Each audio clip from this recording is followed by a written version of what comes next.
At the time of The Office airing, the creators actually made a Princess Unicorn website. Like the rest of the other extracurricular materials, this has since been removed from NBC's website, but it is still available on the web archives, and that's where I've got them from. I've uploaded all this information to Task Force headquarters, which I've linked in the description if you haven't yet joined. There's a few interesting things going on in this website. We're just going to do a brief analysis. This is part of our evidence dump, and the first thing I really want to bring to your attention is the price of a Princess Unicorn doll. According to the Princess Unicorn website, dolls were retailing for $24, which, accounting for transient inflation, would be about $34 in today's money. So Dwight was selling these dolls for 8 times their normal value. 120, 180, 200. All right. Oh, thank you so much. My daughter is gonna love this. Oh, so glad I could help. Thanks. Merry Christmas. You too.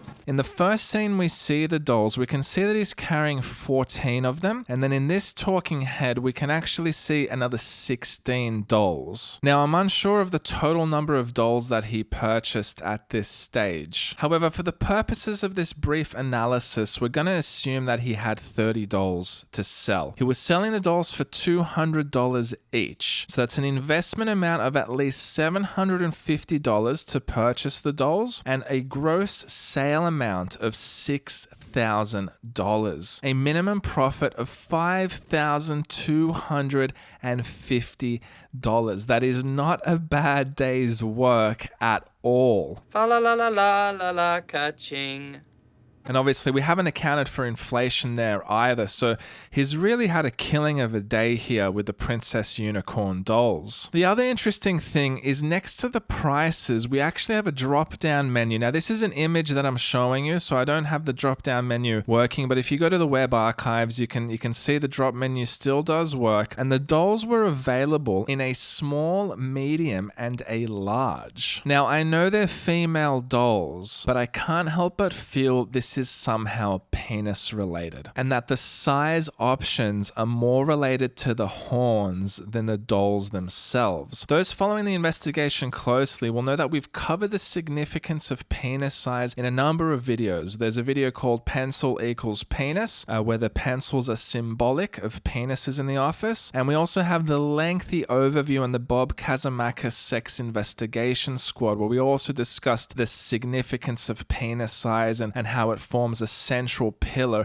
of the Scranton Strangler mystery. Now, the Princess Unicorn website and the significance of the dolls still remains to be completely investigated, but there certainly are sort of certain implications that we can already notice here. We do have a caution label or a caution put on the website as well. Wash hands thoroughly after handling Princess Unicorn. If we're going to take it from the penis angle, you could certainly sort of link that up with that interpretation. Do not play with Princess Unicorn if you're allergic to lead-based paint. This seems a bit ridiculous actually when you think about it, but it's got lead-based paint. The spike on the Princess Unicorn is incredibly sharp, so Princess Unicorn can pierce the sky. It can also pierce your skin. We actually have a couple of pictures here with the girl that's sort of chosen to market Princess Unicorn, where she's sleeping with the doll, and the doll is actually piercing her cheek. And there's 2 pictures of this. I don't know what to make of it yet, but it's really pushing us to sort of draw some sort of a conclusion, and something that we're going to have to investigate once we get to those episodes. The last thing I'd like to mention, guys, and I haven't actually discussed this at all on the channel yet, but we've obviously got a white doll and we've got a black doll, and this sort of reminds me of Angela's baby poster, where we have a white baby and we have a black baby. Now, I do already know the significance of this, and we might leave that for another episode because it's probably going to be a little bit too much to swallow for some people for now. But just to give you a general idea, we're talking about a situation where a woman gives birth to twins, but one of them is white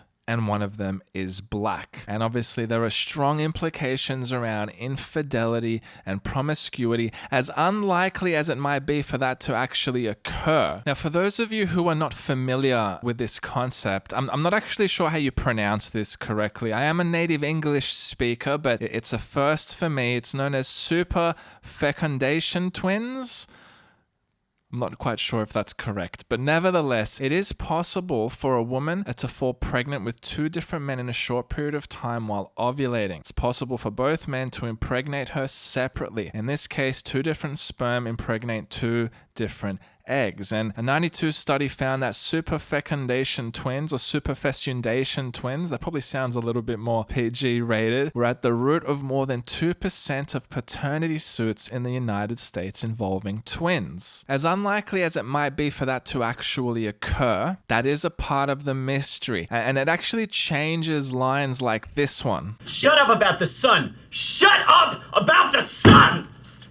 So, imagine hearing that over the baby poster. Shut up about the sun! Shut up about the sun! About the sun! So if you imagine you got this dude, his wife, regardless of color, gives birth to 2 different colored babies, and then the guy is saying, shut up about the sun. It's that sort of repeated motif in the show of you don't know what you're saying, the sort of the use of the pun. Now again, guys, I know I've jumped ahead here in the mystery. We do have a motif now around, a white doll, a black doll, a white baby, a black baby. We have this repetition going on, and as I've said a dozen times, repetition forms a motif. And I know I've sort of jumped ahead a little bit to break that down for you guys, but it has to be mentioned given the fact we're doing this evidence dump. But in short, guys, the Princess Unicorn website comes across to me as being very symbolic. If you guys have any ideas, you can jump to the Anti-Strangling Task Force headquarters on Reddit. I would love to hear your opinions. If you'd also like to go through all the photos and have a more detailed read, I've put the link in the description for you so you can jump ahead and take a look.